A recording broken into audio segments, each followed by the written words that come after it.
Good morning, everybody, and welcome to our online service with Eagles Nest Church. I'd like to welcome you to another very practical teaching from Pastor Bob in the sermon series entitled Rupture or Repair, the Art of Conflict Resolution. In just a few moments, we're going to worship together, but after the sermon, there's a special song that's going to be provided by the Delmarva Christian High School worship team, and I really want you to pay attention to that one. It's going to be special. Before we do that, let's join the Eagles Nest worship team as they lead us in a hymn, a very powerful hymn, Come Thou Fount of Every Blessing. And before we start that song, let me just take a moment to have us all pause and remember in the lyrics of this song, it talks about our normal tendency, our natural tendency to drift from God. But we can ask Him, Lord, would you take our hearts and seal it to the day of redemption? Enjoy your worship.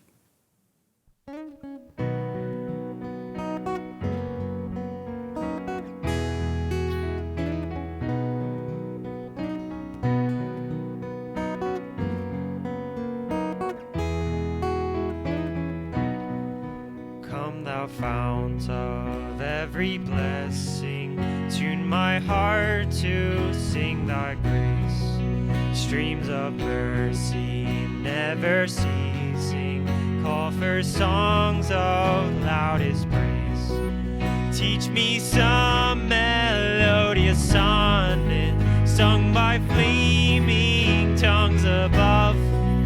Praise the mounts I'm fixed upon it, mount of thy unchanging love.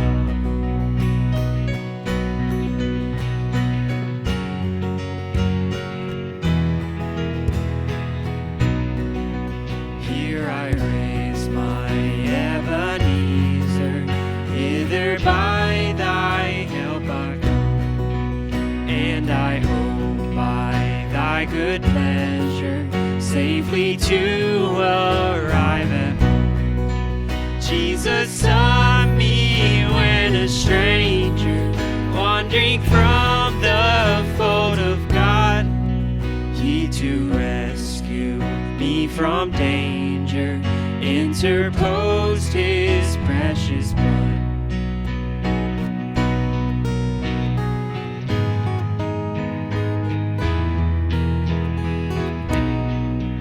Oh, to grace, how great a debtor daily I'm constrained to be. Let thy goodness, like a fetter, bind my wandering heart to thee. Prone to wander, Lord, I feel it. Prone to leave the God I love. Here's my heart, Lord, take and seal it for thy courts above.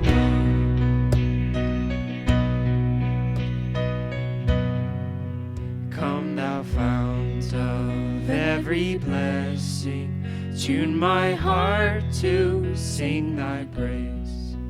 Streams of mercy never ceasing, call for songs of loudest praise. Teach me some melodious sonnet, sung by flaming tongues above. Praise the mounts I fixed upon it, mount of thy unchanging love.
Good morning, Eagle's Nest.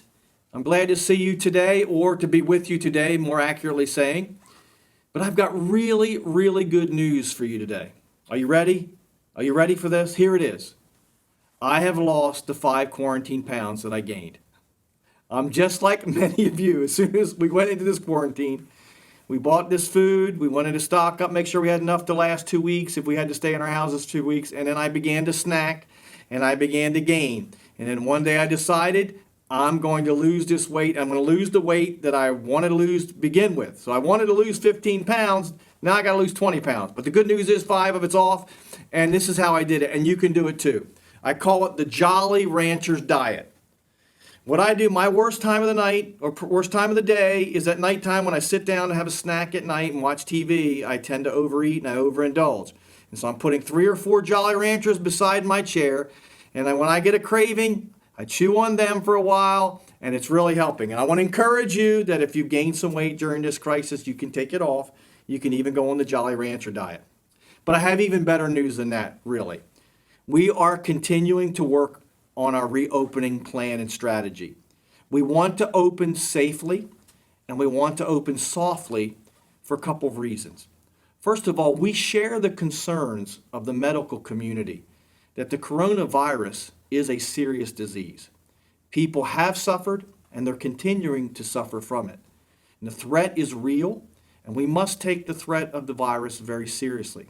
And for this reason, we want to encourage anyone that when we begin to open, or when things begin to open up, that if you're at risk or you feel that you're at risk, we want you to continue to show good due diligence and social distancing. And when we open the church, we want you to watch it online if you do not feel safe or you're in one of those vulnerable categories. We also share, however, the concerns of those who believe that the government is overreaching. Some of their fears are justified, and we have to maintain a delicate balance between the fear of the virus and our freedom. And this is why we are going ahead with a reopening plan and strategy that we're going to open so softly and we're going to open safely. We're going to open softly in that we're going to make sure that we provide the ministries that we feel are safe to provide and have maximum safety when we open. But we are going to open at some point. Now, we're still waiting to get guidelines from the governor and his office. And so we'll be more forthcoming as soon as we can. Right now, there's not a whole lot of information to give you there, and so we're working on it. But we'll let you know as soon as possible.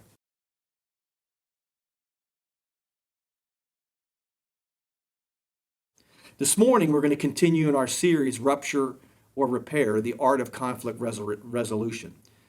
And I'm finding that this series is desperately needed. I think we all can feel the growing tension around us. I know I do. And I have quoted these messages to myself many times over the last few weeks. If you've missed any of these messages, I would encourage you to go to our website and to watch them. And you may, if you've seen them, you may want to watch them again, because these are skills and things that we need to implement when the tension's high. And so just go to our website and click the Sermon tab, and you can follow from there. And all these messages are there for you. So far, we've learned that conflict is common. Before we confront others, we need to confront ourselves, and we need to get out of something called bird brain. We need to get out of our emotions. We've seen there's 5 stages of conflict, that whatever stage that conflict is in, we need to see what it's in so we can determine the remedy.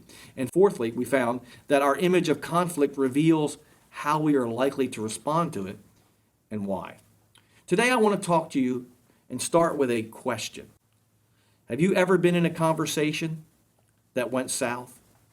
I mean, one minute everything was going great, but then it got derailed, and soon you were in an argument, just out of nowhere, like it came out of nowhere. This is what happened to 2 people in the Bible named Paul and Barnabas. These are 2 giants of the New Testament. And you need to know that these guys were tight. These guys were really, really close friends. They're like Batman and Robin, Frodo and Sam, peanut butter and jelly, milk and cookies. They just go together, and yet they get into this really big conflict, as we'll see in just a moment. They even went on the church's first missionary journey. They went to southern central Turkey. It was difficult, it was dangerous, but they were very successful.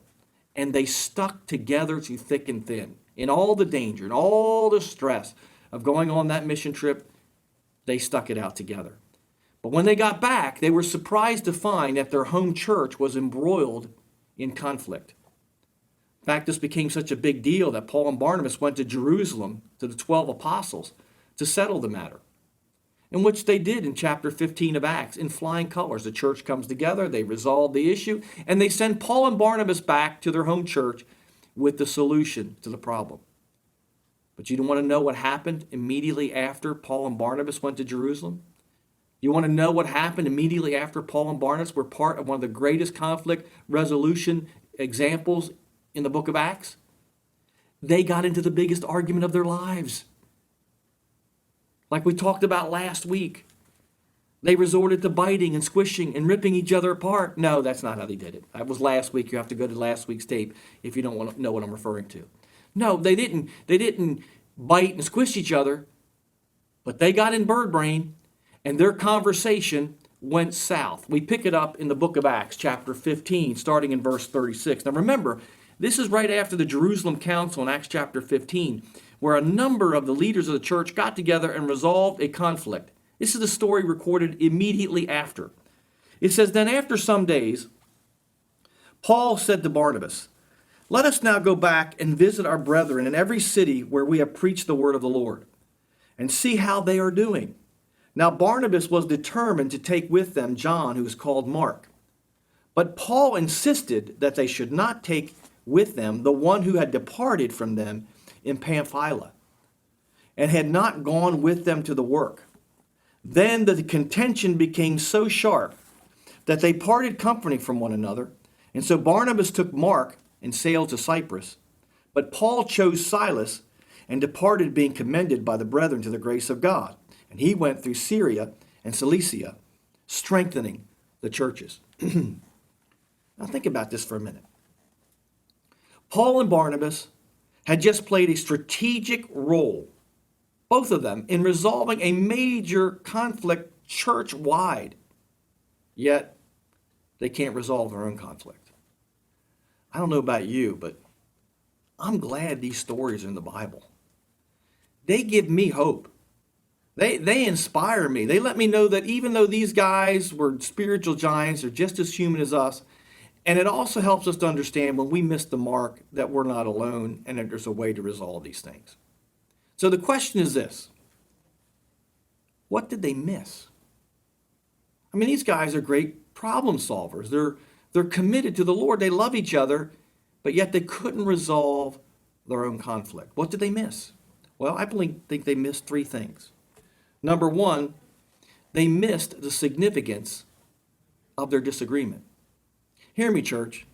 It's not what we agree on, but what we disagree on that causes conflict.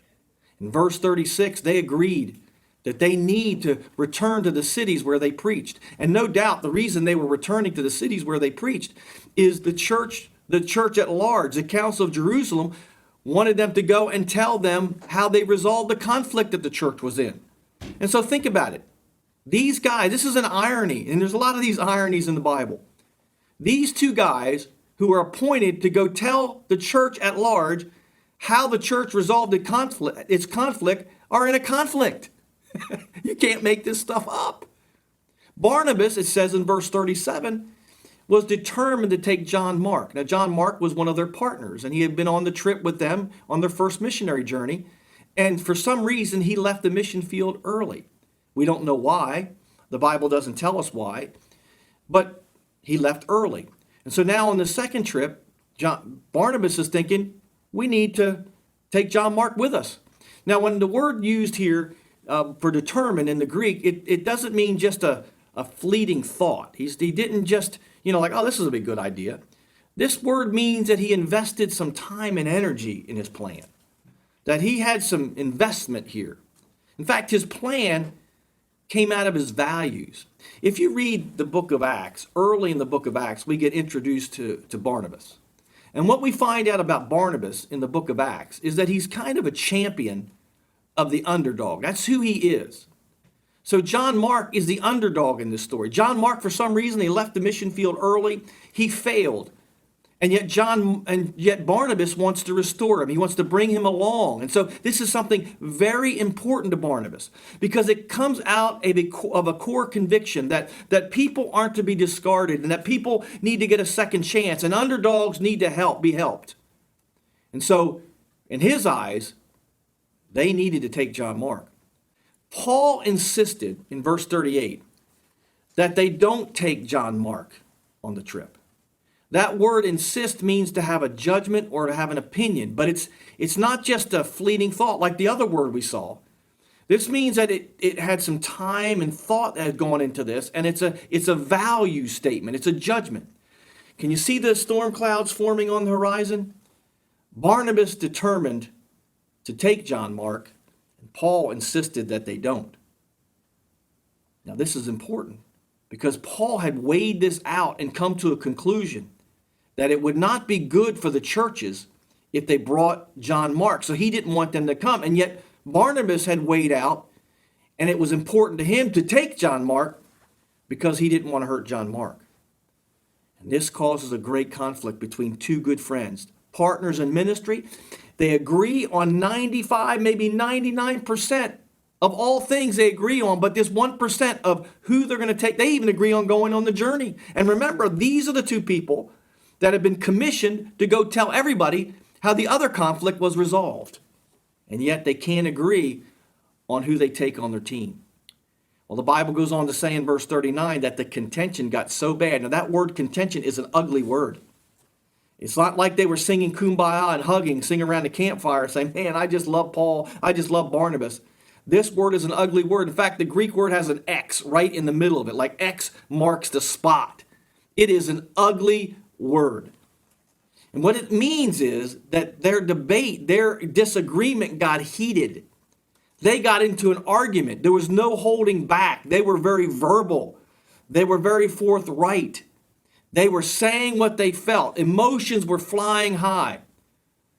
But what happened is these guys were missing and had missed the significance of their disagreement. Folks, sometimes we miss the significance, the weight of our disagreements. And we're seeing that today with what's going on in our culture. We've got to be very careful.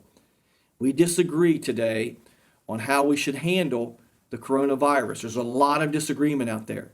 But we need to remember that there's a significance behind this disagreement.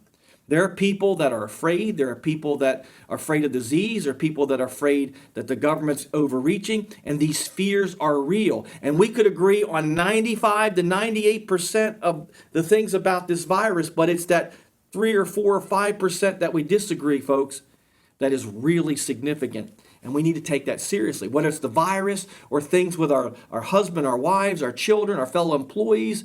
When we disagree, what we disagree on is significant because many of the times what we disagree on, sometimes we just get emotional or a little selfish. We all get that way sometimes. And what we really disagree on really isn't that important. But many times there is substance to our disagreement because it comes out of a value in our lives. It comes out of a core conviction. And so this is what was happening with Paul and Barnabas. So they missed the significance of what they were disagreeing about. The second thing they missed, and the reason why they went from the first phase to the fourth phase of a conflict, which was removal, the reason they did that is they missed the signs that they had entered into a crucial conversation.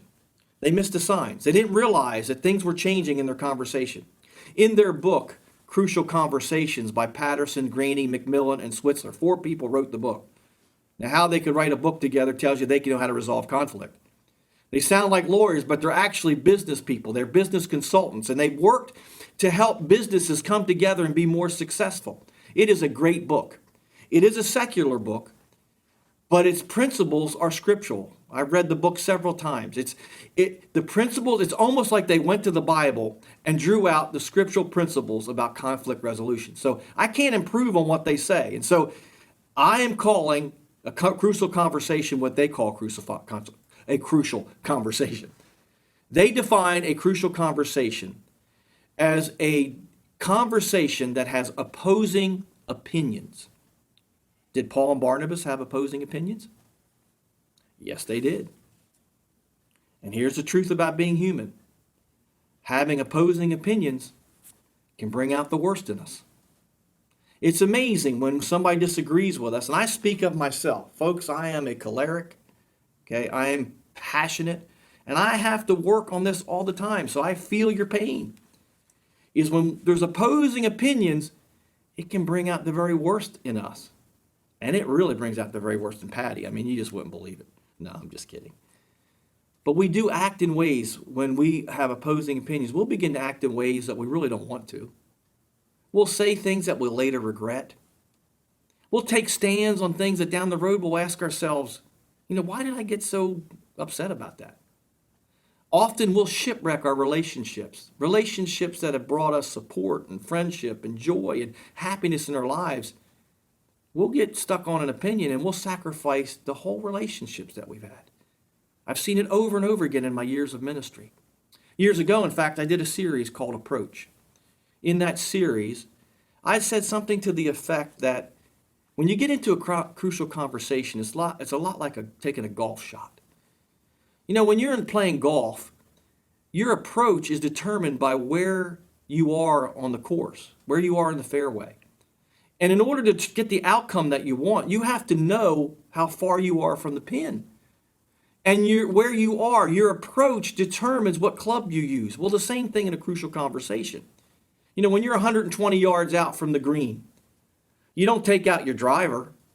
Well, maybe I do because I can't get it there, but most people, most golfers would take out their pitching wedge, because they're hitting 120 yards. Or if you're right on the fringe of the green and you're 20 to 30 feet from the hole, you don't take a full swing. You take a little chip shot up because your approach is important. You have to know where you're hitting to so you know how to approach the ball. Well, the outcomes of a crucial conversation are similar. When there is opposing opinions, when opinions get high, folks, and when they get really serious, when it's very important to you, you need to consider your approach because it'll determine your outcome.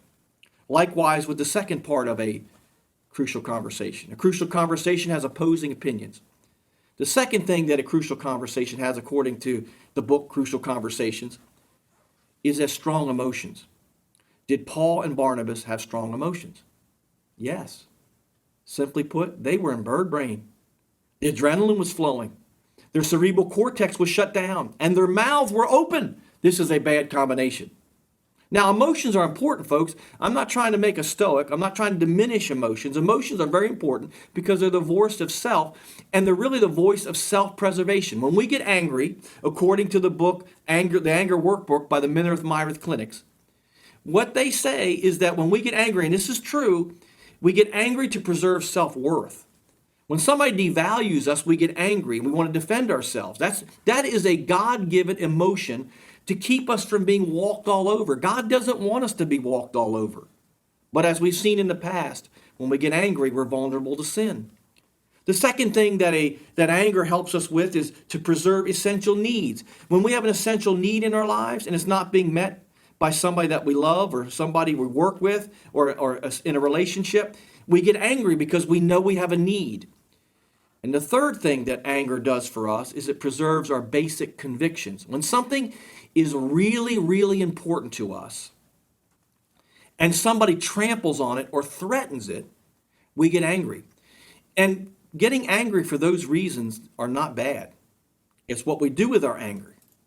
Now, in this case, both Paul and Barnabas were angry because they were trying to preserve their basic convictions. As we've seen, Barnabas was a champion of the underdog, and John Mark was an underdog. Paul was a champion of the churches, and he was concerned that John Mark showing up would encourage other people to quit. And so they had a major disagreement. They had differing opinions, and they had strong emotions. And the contention got so hot that they parted company, the Bible says, which leads to the third aspect of a crucial conversation, and that is high stakes. So we have differing opinions, strong emotions, and high stakes. And let me ask you, were the stakes high for Barnabas and Paul? Absolutely. In Acts 15, when you study the story in Acts 15, The conflict the church was having threatened keeping the church doors open to a whole group of people. The stakes were high. And so Paul and Barnabas entered a crucial conversation. Now, folks, the coronavirus has put us and the entire world into a crucial conversation. The emotions are running high. I'm beginning to see it everywhere. There are opposing opinions on what we need to do, and the stakes are high. It's life and death, freedom and oppression. Folks, we're in a crucial conversation, and we need to recognize the significance of our disagreements, and we need to see that the signs that we're in a crucial conversation, they're all around us. And we're going to have to get a hold of ourselves and make sure that we resolve conflict in a constructive way. So they missed two things. Paul and Barnabas, they missed the significance of their disagreement, and they missed that their conversation had entered into a crucial conversation. And the third thing that they missed is that they missed the changing conditions of their conversation. Paul and Barnabas' conversation became unsafe, and it puts the relationship at risk. This is one of the most overlooked issues in conflict. I've been resolving conflict for people and with people since I was about 18 years of age. I've done pretty much everything you can do in a church, and I've been active in church work since 18. And I've been involved in the middle of many conflicts, and I didn't know this when I was younger. Some of these things I did not know. I hadn't read about and studied, hadn't analyzed what conflict looks like. And so I did the best I could, but reading some of these books over the years has really helped me to help other people resolve their conflicts, because it's very easy to overlook in a conversation when the conditions are changing. For instance, if you're out on a summer day and it's sunny, and all of a sudden you see dark clouds in the distance, and the air begins to cool, and a cool breeze begins to blow, what do you assume? You assume either a storm or rain is coming, because the conditions are changing or have changed. Likewise, when we begin to enter a crucial conversation of differing opinions, strong emotions, and high stakes, the conditions in the conversation begin to change. They begin to change in us. You can see the changes in yourself. And if you're paying attention, you can see the changes of condition in other people. For instance, there's physical signs in ourselves and in other people. For instance, nervousness. You ever been in the middle of a conversation and you begin to get nervous for some reason?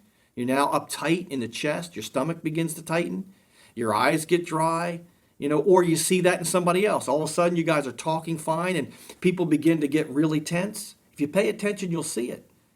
Then there's emotional signs in ourselves and in the people we're talking to. People begin to get scared. People begin to act hurt. Or they may get angry. Anger is one of the real easy ones to see if people are extroverts. The introverts can hide it.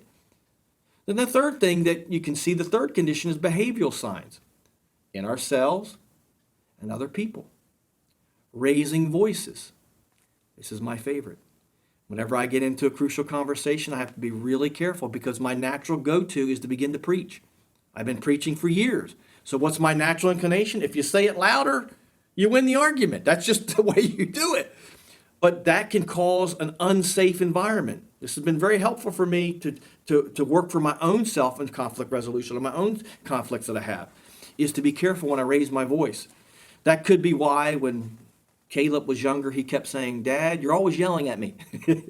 Now, I really wasn't yelling, but in his eyes, because I would get loud, it was like yelling. And so now that he's grown up and seen the light, he's realized that he was wrong and I'm right. But I do raise my voice. Other signs that you can see in behaviors like pointing the finger. When somebody points their finger in your chest, probably a sign that the conditions have changed. My point is just we need to become aware when we're having a conversation.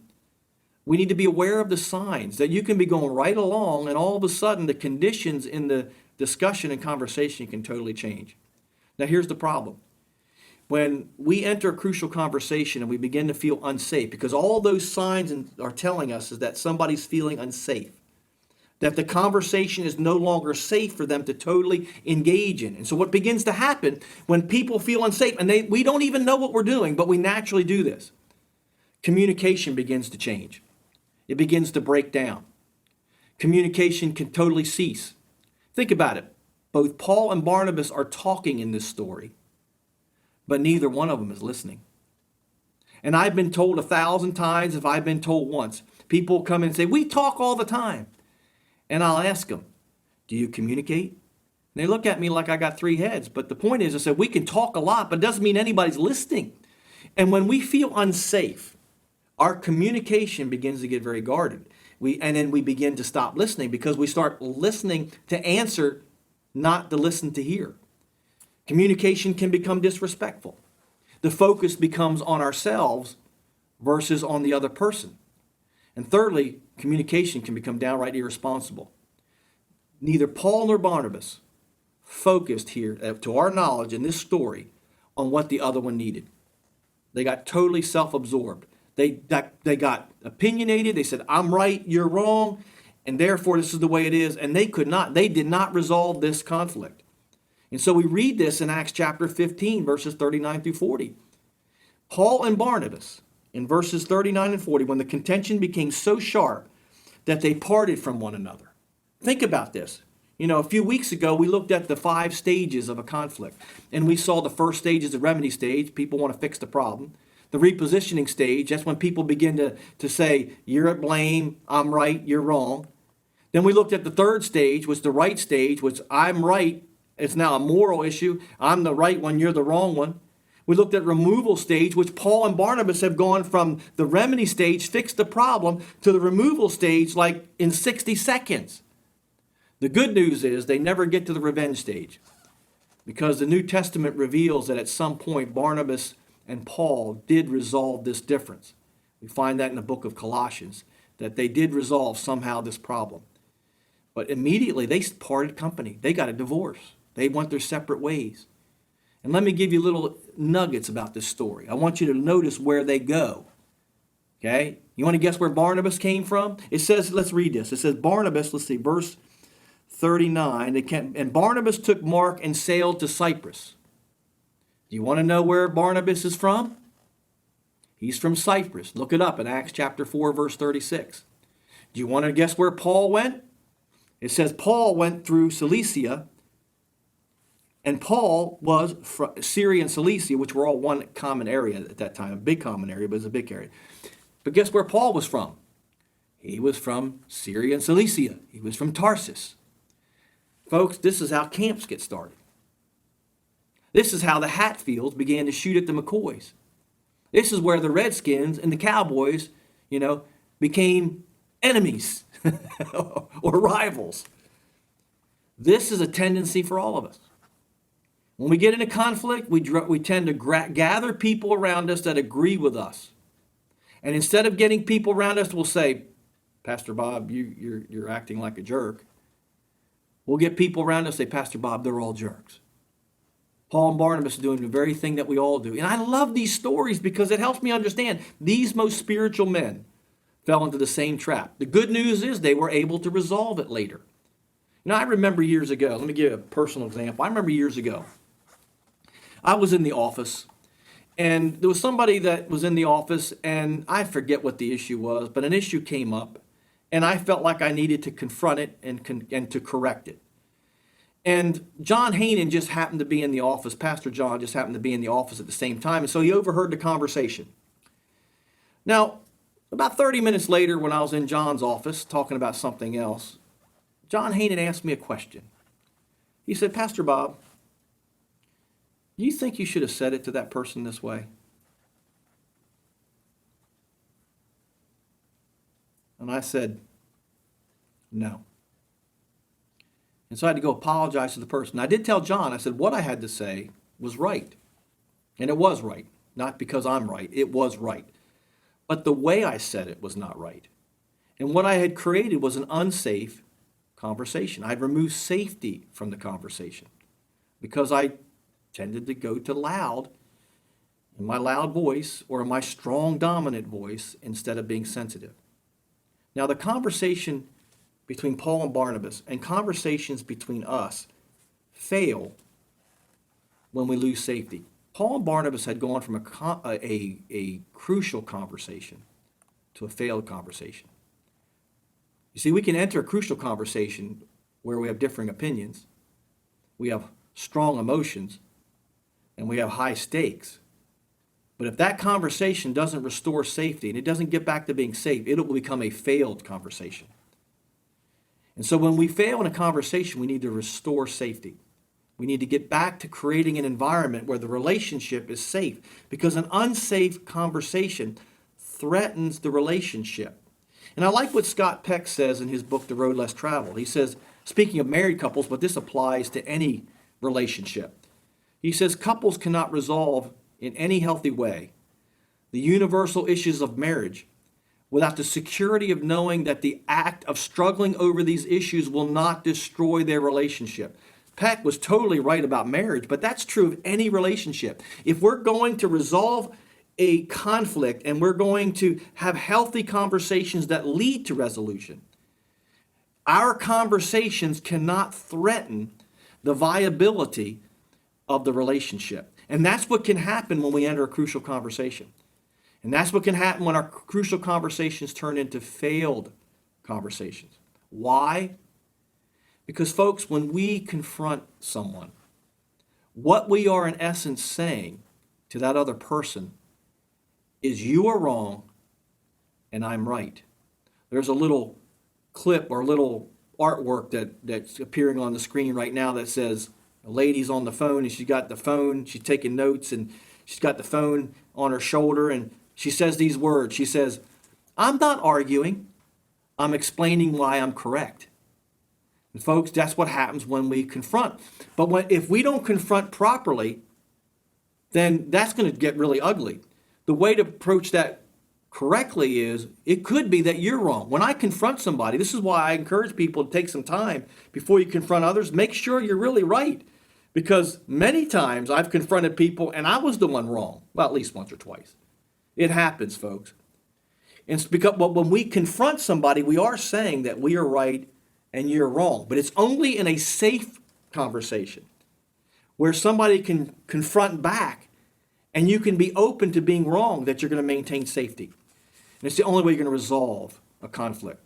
Because what happens to us, folks, is when we respond, this is what we do. When we respond to the loss of safety in a conversation, we're going to respond one of two ways.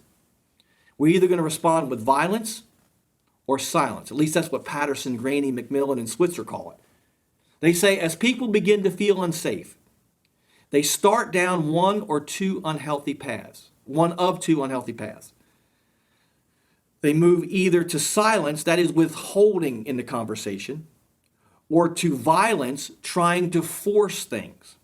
Now, by silence, what they mean is that communication begins to get guarded, things get hidden, or it stops altogether. And the way this looks is people mask what they're saying. You've all been in conversations like this. We hide our true opinions. We speak out of both sides of our mouth. We get sarcastic. We sugarcoat things. We say things, but we really don't want the other person or persons to know what we really think. We begin to avoid. We begin steering the conversation away from the sensitive subject that we're on. Or we withdraw. We pull out of the conversation altogether. You've been in conversations, and so have I. When you're talking to somebody, their eyes glaze over, and you want to knock on their forehead and say, is anybody home? That's because they're withdrawing from the conversation. Communication is stopped. It doesn't matter how many words we use. That's silence. But then there's violence. Now, by violence, I don't mean necessarily hit somebody.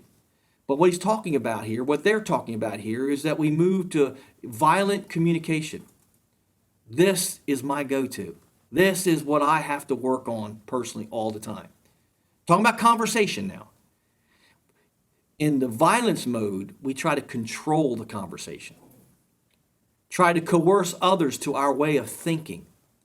Dominate the conversation. Guilty. I don't even know I'm doing it. I get in my preacher's voice. I even had a good friend of mine years ago. We meet, well, before the coronavirus, we would meet every Tuesday morning for breakfast at McDonald's. One time I was sharing with him something, and he says to me, why did you start using your preacher voice? Because I was getting passionate. Okay, I wanted to be right. All these things, I'm telling you, we do this stuff all the time. We don't think about it. What I'm trying to do is get us to think right now, the biggest thing we can do is be aware of the signs that we're entering crucial conversations and be aware of how we tend to resolve the conflicts that we have. Because, folks, what we've done in the past is not going to get it done with where we are right now. So we try to control the conversation. Or, as they say, we begin labeling. One thing I've learned about labeling is most times when we label people, it ain't good. When we're in a confrontation with somebody or resolving conflict, we don't say things like, they're like an angel. No, we say they're like a devil. We tend to devalue people with our labels. Got to be very careful with labeling, because once we label and we devalue people, that means we don't have to listen to those people. And the third thing we do in violence mode is outright attack. We move from resolving the argument to winning the argument to maybe even the revenge stage. Now, Paul and Barnabas seriously missed those three things. They missed the significance of the difference of opinion and agreement and disagreement. They missed the level of disagreement they were at. They missed that they were the signs that they were entering a crucial conversation. And they missed the signs that the conversation was changing, that the conditions of the conversation was changing. And so they failed to restore safety in their conversation. And real quickly, I'm going to tell you how you do it. How do you, Pastor Bob, restore safety to a conversation once it's gotten unsafe? The answer is found in our three core values here at Eagle's Nest. We have three core values that we've been teaching you for years, and they build safety. They build community. And the first one is relevance. Now, by relevance, we define relevance not as Pastor Bob is going to wear an earring and get a tattoo to reach people with earrings and tattoos. I have no problem with earrings and tattoos. I don't look good without them. I'm certainly not going to look good with them. Okay, so I don't hurt anybody. I'm trying to hurt anybody's feelings. I'm just saying, I'm not. We have a group of motorcycle people in our church that love riding motorcycles. I relate to them well. Pastor Bob is not getting a motorcycle because I would break my legs if I get a motorcycle. So it's not going to happen. So that's not what we mean by relevance here at Eagle's Nest. What we mean is we are going to seek to understand each other before we're understood. In other words, we're going to learn to shut up and listen. The problem is when we get in a conversation that's crucial is we want to talk more than we listen, and we don't hear what other people say. And one or both have got to stop that and restore safety. When we listen to people, we communicate value to them. When we talk, we communicate value about ourselves. In fact, we know that our blood pressure goes up when we talk, and our blood pressure comes down when we listen. This is why James 1:19 says, "So then, my beloved brethren, let every man be swift to hear, slow to speak, and slow to wrath. For the wrath or anger of man does not produce the righteousness of God." And so we need to listen. That's our relevance value. Begin to listen more than you talk. Secondly, we need to respect the other person. This is really the issue. Is by respect, we mean that we are going to value the other person by putting them first. Now, folks, nobody here at Eagle's Nest, especially Pastor Bob, lives these values perfectly, but we hold ourselves, and I hold myself, accountable to these. When I fail at these, I will apologize to you. I will make these right, because this is how we live. Emotions make us self-oriented. They make it about us. And so we want our feelings and opinions to be heard and to be considered and validated. But what we have to do here to restore safety is we have to value the other person by giving them the opportunity to be heard first. And some of you might get in an argument about who goes first. You might say, "Oh, go first," and you can start arguing that they get to go first. But don't do that. This is found in Philippians chapter 2, verse 3. It says, "Let nothing be done through selfish ambition or conceit, but in lowliness of mind, let each esteem others better than himself. Let each of you look not only out for his own interests, but also the interests of others." You want to restore safety? Listen, be relevant, hear what they have to say. Put them first. Let them be heard first. Paul and Barnabas do not do that. And so they divided, they separated. And the third is take responsibility. By responsibility, we mean we need to focus on what God would have us do, not on what the other person hasn't done. In all my years of pastoral counseling, this is one of those top 5 that's violated. Rarely, and I mean rarely, do I ever have people come in that would come in to see me to resolve conflict or for some kind of counseling, pastoral counseling. They rarely, I have had a few that come in and say, I'm the problem, I've messed up, it's my responsibility. No, they come in, this person, that person, and it's always somebody else. And folks, that's not what Jesus taught. Jesus said in Matthew 7:5, hypocrite, first remove the plank from your own eye, and then you'll see clearly to remove the speck from your brother's eye. In other words, take responsibility for yourself. What you feel, how you've contributed to the problem, and what you need to do to resolve it. I promise you, if you do those 3 things, if you're relevant and listen more than you talk, which is really hard for me, okay? If you're respectful and put the other person first, what they feel, think, and need to be heard. And thirdly, if we'll take proper responsibility, safety is restored and you can re-engage in a conversation that's still crucial. Doesn't mean you've resolved it yet. You've just kept the conversation open so that you can resolve the difference.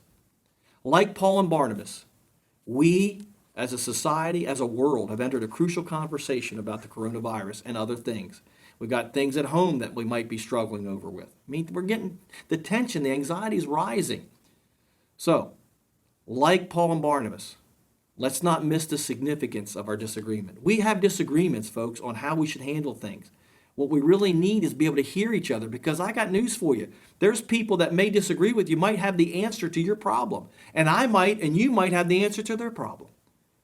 Like them, we need to see the signs that we've entered a crucial conversation. The signs of change, strong emotions, opposing opinions, high stakes.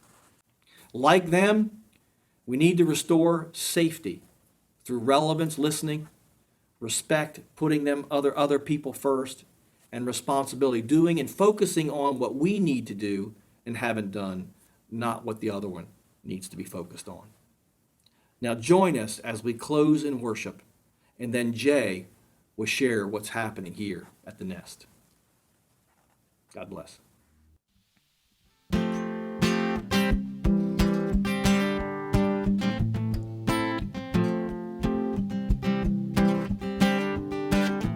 I count on one thing, the same God that never fails will not fail me now.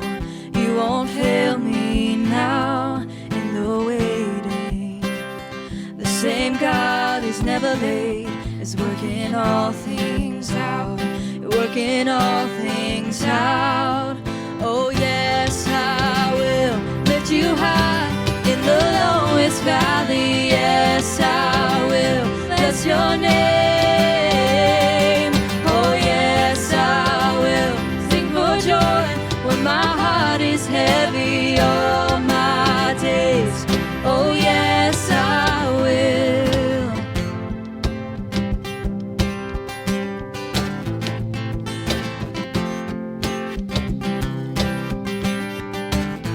I count on one thing, the same God that never fails will not fail me now. You won't fail me now in the waiting. The same God who's never late is working all things out, working all things out. Oh yes, I will lift you high in the lowest valley. Yes, I will bless your name. Oh yes, I will sing for joy when my heart is heavy all my days. Oh yes, I will for all my days. Yes, I will. I choose to praise, to glorify the name of all names. Nothing can stand against. I choose to praise, to glorify the name of all names. Nothing can stand against. I choose to praise, to glorify the name of all names. Nothing can stand against. I choose to praise, to glorify the name of all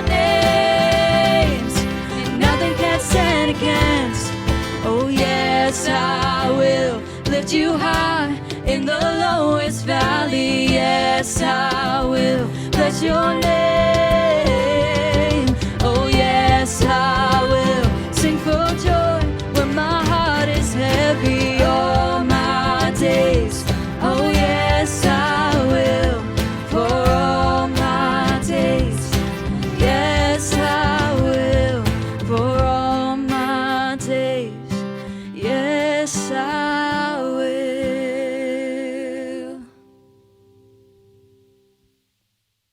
Hey, we're glad you tuned in to today's service. I'd love to have the opportunity to say hello to you, especially if this is the first time that you're tuning in. You can send me an email at hello@eaglesnest.ch and we'll reply to you just as soon as we can, and you may even get a free t-shirt out of the deal. Before I get into today's announcements, I gotta tell everybody, Pastor Bob is not the only victor. I lost 5 pounds on a Jolly Rancher diet. I did it even easier. I lost 3 pounds on the haircut diet. And you can too. It's super easy.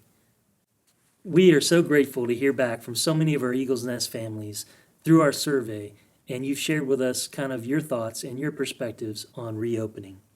We have sat down and we've literally read through every single answer and comment with leadership to take each of your thoughts and perspectives into consideration. Just as a quick summary, I want to share with you there were 140 some responses.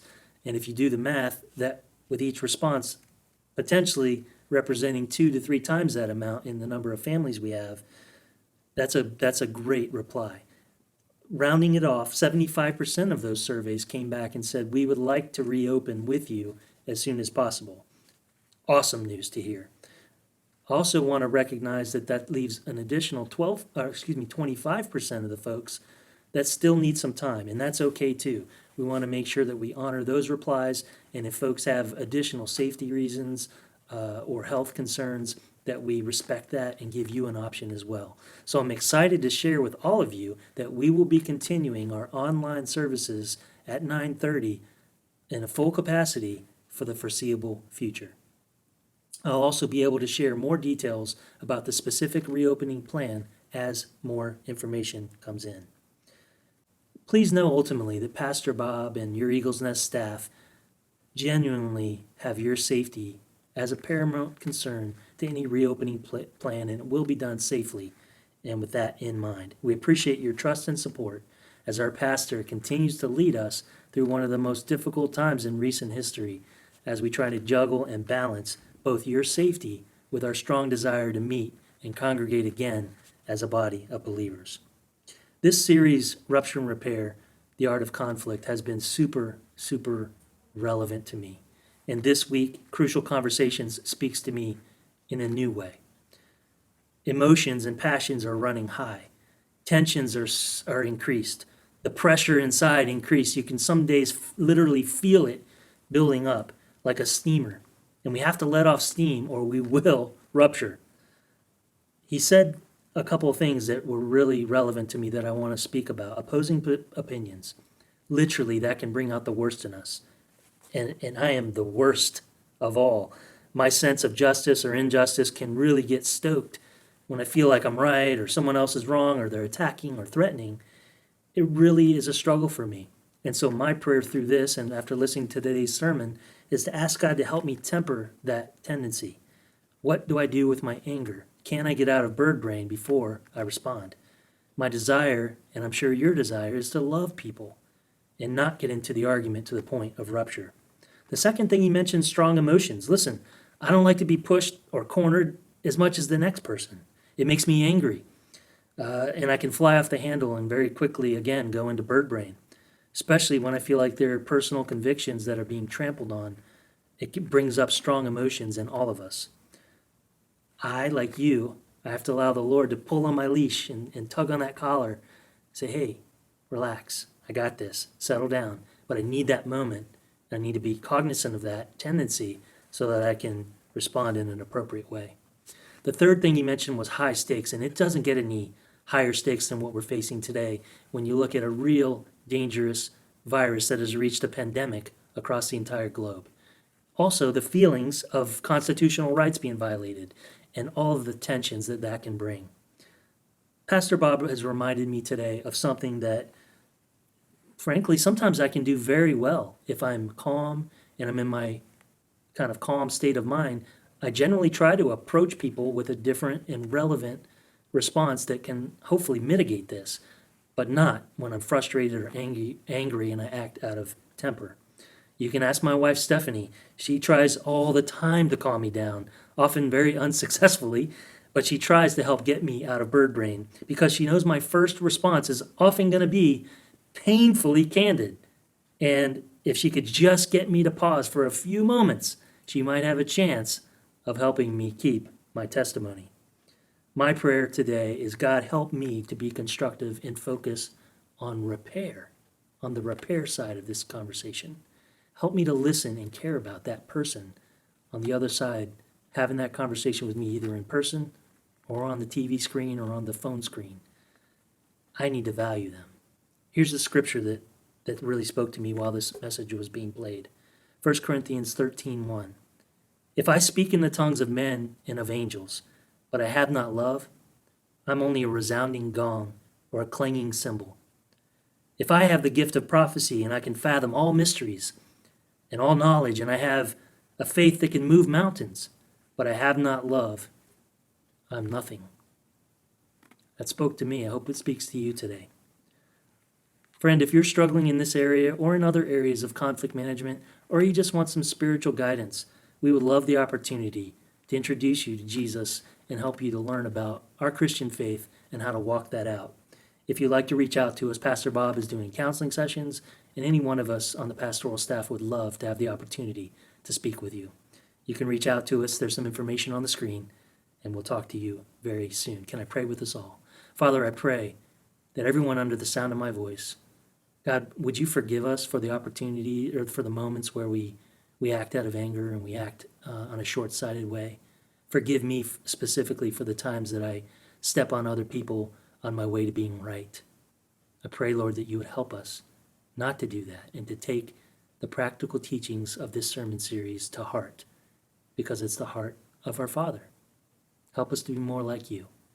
It's in your holy name that I pray. Amen. Boy, I'm looking forward to seeing you guys in person someday soon. So stay tuned. We'll talk to you soon. We'll give you more information as we can. And just know that we will worship, connect, and serve one another in our community right there with you. Take care.